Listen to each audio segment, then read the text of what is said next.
Bom dia, aluninhos! Tudo bem com vocês? Hoje aí vamos falar um negócio bem interessante, né? Sobre ácidos, tá? Primeiro episódio aí da nossa nova série de funções inorgânicas, né? Essa série aí terá mais que 4 episódios, tá? Mas são 4 funções inorgânicas que eu quero abordar para vocês: ácido, base, sal e óxido, tá bom?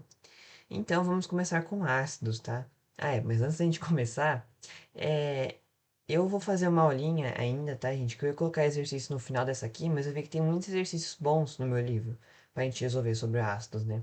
Então eu vou fazer uma aulinha separada que eu vou postar hoje ou amanhã no máximo, tá? Resolvendo esses exercícios, tá? Que daí já é uma outra forma da gente estudar mais legal aí, tá bom? Então vamos começar. Para começar, gente, a definição de ácido, ó, segundo a Arrhenius, são todos os compostos moleculares, que fazem ligação covalente, né, que liberam H+, ao serem ionizados em solução aquosa. Esse H+, que eles liberam vai se unir à água, formando o íon hidrônio ou hidroxônio, que é aqui, ó, o H do ácido clorídrico, nesse caso, do cloro, do cloro mesmo, eu falo do hidrogênio, ele vai aqui para essa molécula de água, fazendo o íon hidroxônio, né? O cátion hidroxônio, certo? Porque a água ela é neutra, se a gente pôr uma carga positiva, vai virar um íon, um cátion, né? E o cloro vai ficar sozinho como um ânion cloreto, certo? Esse aqui é só um exemplo do ácido clorídrico mesmo, tá, gente? Mas acontece com todos os ácidos. Falando em ionização, porque é uma das partes principais dos ácidos, né? Nós temos dois tipos de ionização que os ácidos podem fazer. A total, que é quando todos os hidrogênios ionizáveis do ácido são retirados em uma única etapa, ou seja, aqui no ácido sulfuroso ele vai se, é, se ionizar na água e liberando os dois hidrogênios de uma vez, tá? E sobrando aqui o íon sulfito, tá bom? E também tem a parcial, né, que é quando cada hidrogênio ionizável é retirado de uma etapa da ionização e a soma de todas as ionizações da equação global. Gente, antes da gente ver isso aqui, vale a pena destacar que é o hidrogênio ionizável, tá?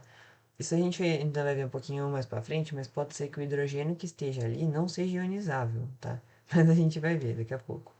Aqui tem a ionização parcial do ácido sulfúrico, que primeiramente ele vai liberar um hidrogênio, e liberando daí resta o HSO4- na etapa um, na primeira reação, né? Assim dizer. E daí esse carinha que vai estar aqui, né? Que tem um 2 aqui, mas o 2 ele não está aqui, tá? Ele vai se ionizar de novo, liberando esse outro hidrogênio. Daí sim, sobrando só o íon sulfato, o SO4 2-, tá? E somando essas duas, temos a equação global, que é a soma delas, né? Já falei isso. Aqui, ó, o ácido sulfúrico liberando 2H+, e SO4 2-. Beleza?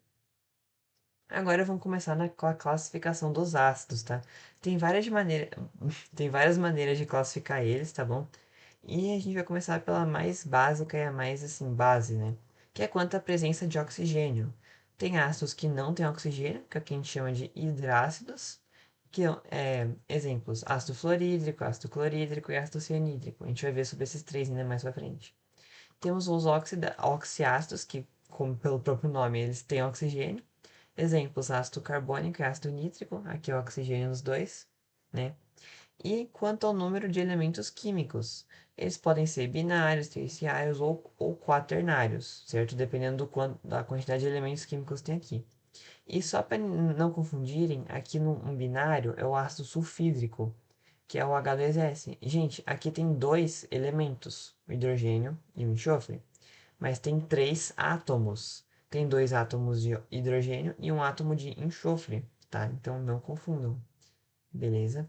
Aqui eu vou deixar uma dica de material extra na descrição, de que é um vídeo bem clássico aí no mundo da química, do Nered, vaporizando frango em ácido, em que ele coloca um pedaço de frango em uma solução de ácido sulfúrico e peróxido de hidrogênio, tá? É bem curtinho aí, recomendo que vocês assistam, tá? Pra quem quiser. Classificando agora quanto ao número de hidrogênios ionizáveis. Olha aí o hidrogênio ionizável de novo, tá?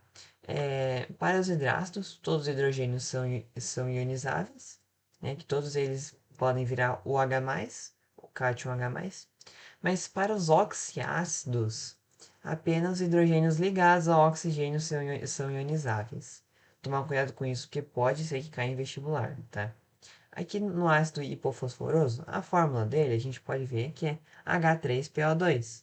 Então a gente pode assumir que ele tem três hidrogênios ionizáveis. Não, cuidado. Aqui na fórmula estrutural dele, gente, tem dois desses hidrogênios que estão ligados ao fósforo e não ao oxigênio. Então eles não irão se ionizar, eles não vão virar H+, ok? Mas esse aqui vai, então ele é um monoácido. Ele tem um hidrogênio ionizável, né, que está conectado, ligado a um oxigênio. Legal? E também aqui tem um ácido perclórico, que também é um monoácido, né? Tem só um hidrogênio ionizável, que é o hidrogênio ligado ao oxigênio.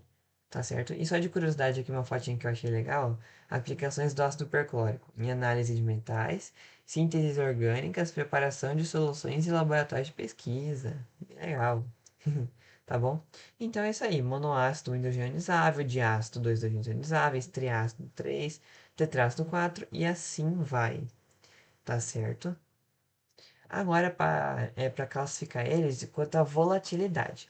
Esse aqui é um conceito que muita gente se confunde, tá? Mas é bem fácil de guardar, tá bom? A volatilidade, gente, é a capacidade de certas substâncias de evaporar facilmente. Devia ter deixado em negrito, evaporar facilmente. Elas podem virar vapor aí bem facinho, tá? Quanto mais volátil, menor sua temperatura de ebulição, que pode virar gás mais rápido, e maior sua pressão máxima de vapor, certo? Os ácidos voláteis, eles têm baixa temperatura de ebulição e geralmente os hidrácidos são voláteis, certo?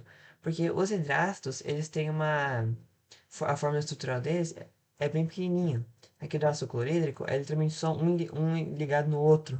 Então, eles não têm tanta superfície de contato entre si. Então, eles acabam evaporando, virando gás, vapor mais rápido do que os oxiácidos, que são fixos, né? Eles têm alta temperatura de ebulição. Tanto que todos eles, acho que é de boa dizer de que todos eles são líquidos, né? E oxiácidos, no geral, são fixos. Beleza? Porque eles têm maior superfície de contato entre si e acabam interagindo mais, né? Tem mais força intermolecular entre eles. Eles acabam evaporando menos, tá bom? Agora a classificação da força dos ácidos. Gente, muita gente acha, né, que eu também achava antes de aprender isso, que a força dos ácidos era tipo, o quanto que ele corrói, o quanto que ele dissolve coisa, pedaço de frango, sabe, tipo isso, mas não, não tem a ver com isso. A força, gente, na verdade, é o grau de ionização dos ácidos, que é essa formulinha aqui, ó.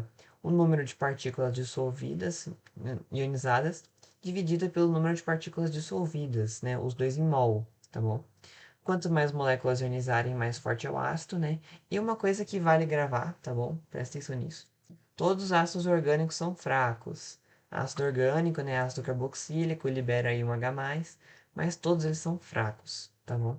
Aqui um exemplo, ó. Se a gente dissolve 100 moléculas de ácido clorídrico e apenas 92 ionizaram, o grau será de 92% de ionização do ácido clorídrico, classificando-o como um ácido forte. Legal? Aqui, gente, para os hidrácidos, a gente tem os fortes, moderados e os fracos, né? Os fortes são o ácido clorídrico, o bromídrico e o iodídrico. O moderado aí é o ácido fluorídrico e todos os outros hidrácidos são fracos, né? Menos esse carinha aqui, calma aí. É, a explicação para isso, gente, do ácido fluorídrico ser moderado e os outros serem fortes, é essa aqui, ó. O flúor apresenta o menor raio atômico desses quatro halogênios. Assim, ele forma um ânion menos estável na ionização, diminuindo, portanto, o número de moléculas que se ionizam. O iodo, por sua vez, apresenta o maior raio atômico, porque os halogênios são assim, né?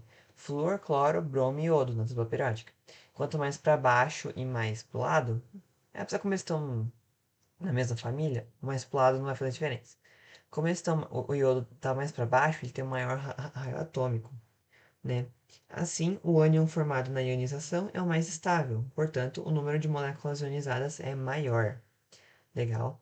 Aqui, gente, de curiosidade esses dois aqui, o HCN, apesar de ser classificado como ácido fraco, né, o ácido cianídrico, ele é extremamente tóxico e mortal, né, um ácido aí asfixiante. Então, toma muito cuidado. E temos aqui também o ácido fluorantimônico, que é o ácido mais forte de todos eles, tá? Ele não tá aqui no Force, porque a gente precisa saber só desses três aqui. Esse aqui é mais curiosidade, tá? Mas esse aqui sim. Para os oxiácidos, tá? Tem uma continha bem simples, bem fácil aí pra gente fazer, que é o número de oxigênios menos o número de hidrogênios ionizáveis, tá? Hidrogênios ionizáveis, ó, a gente já falou agora há pouco. Quanto maior o resultado, mais forte. Aqui eu tenho a molécula de ácido sulfúrico, né? Que tem dois hidrogênios ionizáveis. Então, para descobrir a força dele, a gente pega o número de oxigênios 4 menos o número de hidrogênios ionizáveis 2. 4 menos 2 dá 2. Ele é classificado como ácido forte, tá bom? Aqui no 3 ou mais ele é muito forte, no 2 ele é forte, 1 moderado, ou 0 ou menos ele é um ácido fraco. Tá joia? Agora, na nomenclatura deles, tá? Esse aqui, gente, não vai cair em vestibular. Eu tô falando isso aqui mais porque pode cair, talvez, em prova, né? De escola mesmo, tá? Dos hidrácidos é o ácido, mas o nome do elemento radical mais hídrico. Ácido fluorídrico, tem um flúor aqui. Ácido iodídrico, tem aqui o RAI. Ácido cianídrico, porque o nome desse íon aqui do Cn- é cianeto, então ácido cianídrico. E o ácido sulfídrico, não é ácido enxofídrico, porque vem do nome do enxofre em latim, que é sulfur, tá joia? Então, temos os oxiácidos também, tá? Ácido mais nome do elemento radical, mais ico. Essa aqui, gente, é a nomenclatura padrão, porque você vê que ela pode mudar um pouquinho aqui, tá bom? Que a gente vai ver daqui a pouco. Ácido nítrico, né? Ácido carbônico, ácido brômico e ácido fosfórico. Beleza? Mas pode ser também, gente, que varia o número de oxigênios do ácido.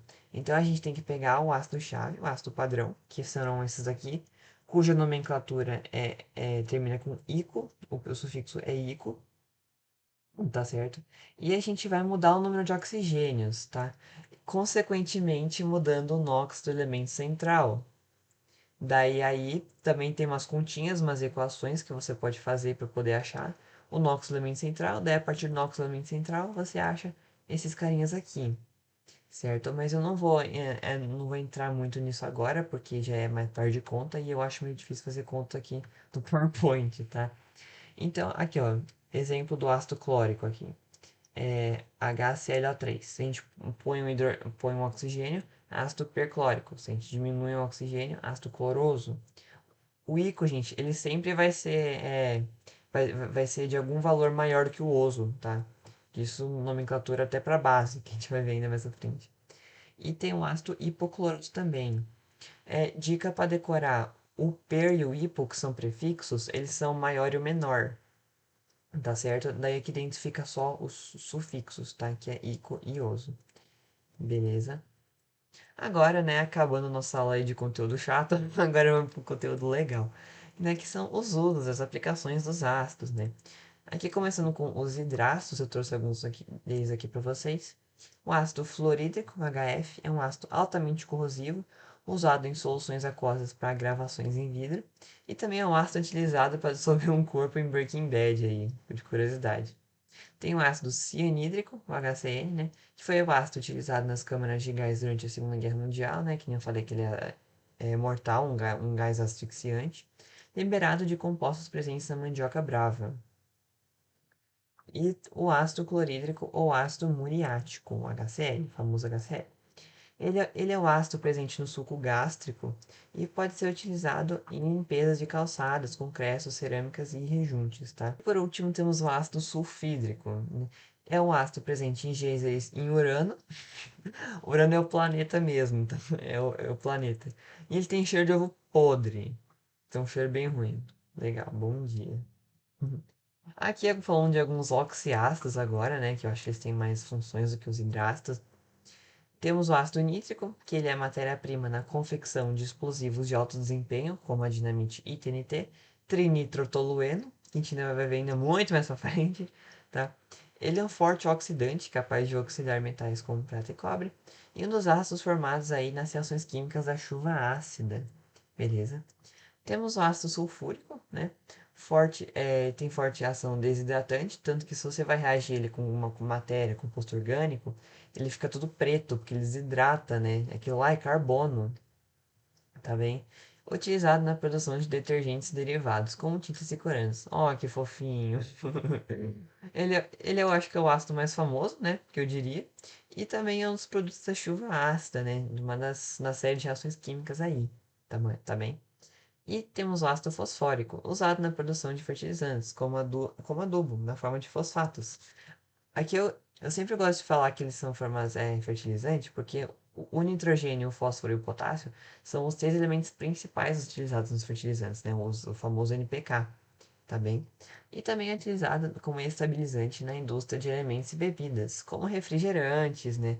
E quando a gente fala de refrigerante, eu incluo a Coca-Cola. Se vocês forem ver os ingredientes da Coca-Cola, tem lá ácido lante e ácido fosfórico, que é esse carinha aqui, né? Tanto que tem gente que fala que a Coca-Cola seria verde se não fosse um corante preto. Justamente por causa do ácido fosfórico, que ele tem uma coloração um pouco mais verde, né? Que essa aqui tá um pouco mais amarela. Mas ele tem essa coloração um pouco mais verde, tá?